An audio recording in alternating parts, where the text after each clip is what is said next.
friend. So if you are thinking about doing a podcast or you already have a podcast and you want to know how you can maximize the value you get out of making that podcast, repurposing is where it's at. And this is one of the reasons that I really love podcasting, is because it is a gold mine for repurposing.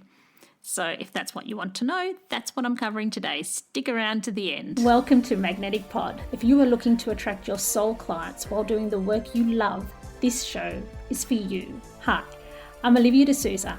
I'm a podcast manager and content repurposing specialist. The Magnetic Pod Show is about attracting your soul pod of clients through podcasting. It will also include things that can be applied to other areas of your marketing strategy too. Hit subscribe to join me in calling in the people we are here to help. Let's make a massive impact. I am here and I'm ready to be brave. Cannot miss me, I'll stand on every stage. I'm available for my destiny to reach my people. Okay, so before we dive into it, remember to hit subscribe so you don't miss any of the tips and strategies on how to podcast for your business and reach your business goals and generate leads. Also, remember to head to the show notes and download my free must-have podcast tech list so that you can know what to get started on a budget. Okay, let's dive in. Here are 9 ways to repurpose your podcast. Number 1, quotes. Sometimes when you sit down to create content, you might hit a block and not be sure what to say. But then when you record a podcast, you talk for a period of time. And when you look back at what you actually said, or maybe what somebody else said in your podcast, if you're interviewing, there's gold there. There's always gold there. So you can grab quotes and use it to make a graphic, put it on a quote card, or just take a short little grab and quote yourself instead of quoting Tony Robbins or Brene Brown. They don't need it. They don't need any more brand building. They're fine. I love everything that Brene Brown says and practically want to quote everything she says. I think she's amazing. But so are you. Let's hear from you. Let's see some quote cards from you. Look at what you say in your podcast and pull some quotes out of it. The other thing you can do is audiograms. And that's a great way to share your podcast. That is, of course, a service I offer. So if you don't want to do it yourself, I can do it all from go to woe. So reach out to me. But yeah, audiograms are a wonderful way to share snippets of your podcast and entice people to listen to the rest of the episode. You can also create TikToks and Reels from your podcast. You can do that in a form of an audiogram style. Or the other thing is, if you record your podcast as a video, chuck the video on and record yourself while you're speaking, then, think about it. If you start noticing what's coming up in Reels and TikToks, you actually see a lot of people podcasting in Reels and TikToks now. So then you can kill 2 birds with 1 stone and be omnipresent and get your content out there in all the platforms. You can grab the little snippets and highlights, so it works well for that. You can also put it over on YouTube. However, I would put a caveat on that. If you just want to be omnipresent and make sure that you've covered all the platforms and that you're over there, then you can just put it on YouTube. But if you're just putting a plain video, one-shot video of an entire podcast or of a podcast interview that you've done on Zoom or Riverside or whichever, and you just go and put that over there on YouTube, it's not going to go viral. So if you're looking for actually really doing YouTube and milking YouTube to use its algorithm and put you in front of millions of users and use it in that way, then you wouldn't just put a video there and expect that to happen. It's a whole other strategy. So I'll put a link in my show notes if you want to learn about YouTube. Look, if you want to see if it's right for you, you can by all means have a chat to me. I've learned a lot about YouTube. I've learned with Tina Harris, so I'll put a link to her too because she does a course on that. So if you want to know about that, she gets millions and millions of views. So I've learned from her. So if you want to do YouTube, that's a whole strategy.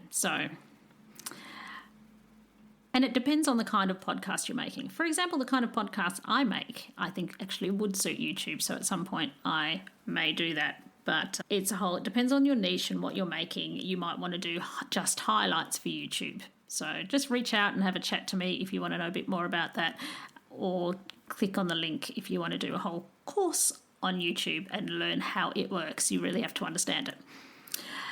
So the other thing that you can get out of podcasting is written content, captions or blog posts, or something like a LinkedIn article. So sometimes, like I said, with quotes, it can be hard to just think of written content, but then you go and do a podcast and speak and you have just said a whole lot of stuff that's really, really valuable. So aside from pulling out the quotes, you can get written content from what you've said, either by doing a transcription, which would be for the SEO benefits.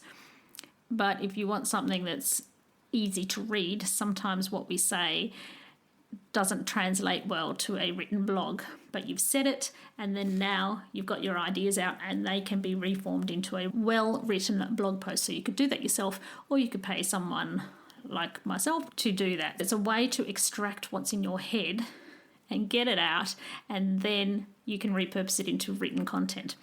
So the other thing you can do is put your podcast on your website. You can either have a single page, so it's a landing page. You can just share that one page and you don't have to maintain it too much.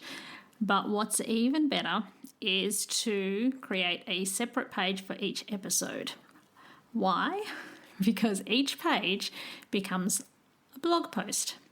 Each page has keywords and is helping to attract people to your website. And it means that you can share individual episodes. If you have something that answers a question on a social media post, you can share the single episode rather than just your whole podcast. The other reason it's great to have individual episodes is because of Pinterest. So Pinterest has become of interest to me. Haha. So Pinterest is another way to repurpose your podcast. Pinterest is a social media platform, but what I love about Pinterest is that it is a search engine, and it will help drive people to your website and to your podcast, and everything can feed each other. The other thing you can do is to use your podcast as a lead magnet. So if you have a particular episode that you notice goes off, you have a particular episode that you know that has attracted a lot of attention, then you can do a paid ad for that episode that answers a need that you know is out there in your community, that is out there amongst your ideal clients. So you can turn that into an ad and use that as a funnel to capture an email or to drive people to your podcast and discover the rest of your wonderful podcast episodes. So those are the 9 ways. We've got your website, we've got Pinterest, we've got blog posts, we've got pulling quotes, audiograms, TikTok and Reels, YouTube, LinkedIn articles, basically share it everywhere, and to use it as a lead magnet for a paid ad. If you need help with your podcast and in marketing and repurposing it, then I'm your girl. Make sure you reach out to me. This is what I do. This is what I help people with. I want to make podcasting effective for you. I want you to reach your goals and make it easy for you. So if that's what you want, reach out.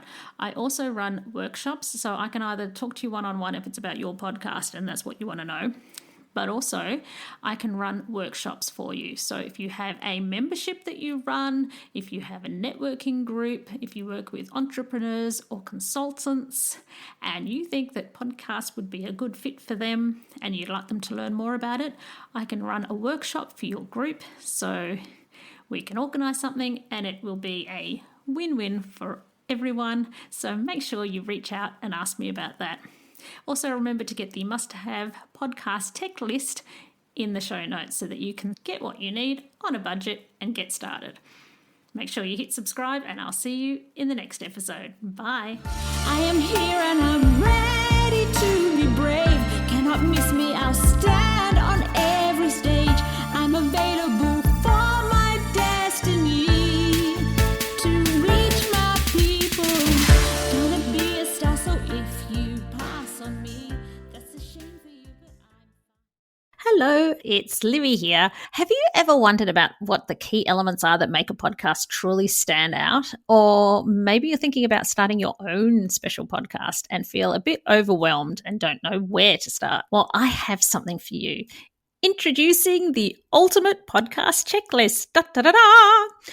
It's a step-by-step guide that covers everything from the initial brainstorming to advanced growth strategies. It's the perfect companion for both new and seasoned podcasters. And the best part, it's absolutely free. Da, da, da, da. To grab your copy, simply head to the show notes of this episode and you will find a direct link there, and then away you go. Remember, every podcast started with that initial spark and the right resource, so let the Ultimate Podcasting Checklist be yours.